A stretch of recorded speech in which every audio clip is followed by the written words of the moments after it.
প্রথমে আমরা এখানে 2 এর টেবিল লিখব, অর্থাৎ 2, 4, 6, 8, 10, 12, 14, 16, 18 and 20।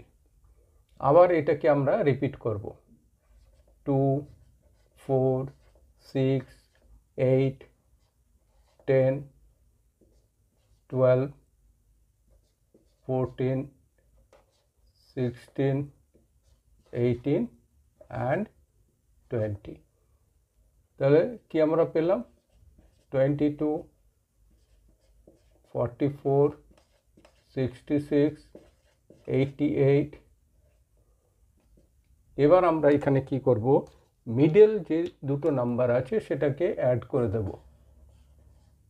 এই দুটো অ্যাড করব, অর্থাৎ 1, 1, 0। এখানে এই দুটোকে অ্যাড করব, অর্থাৎ 1, 3, 2।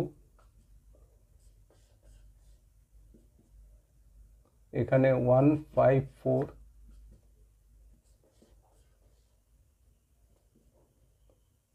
1, 7, 6, 1, 9, 8, 2, 2, 0। এই হলো 22 টেবিল।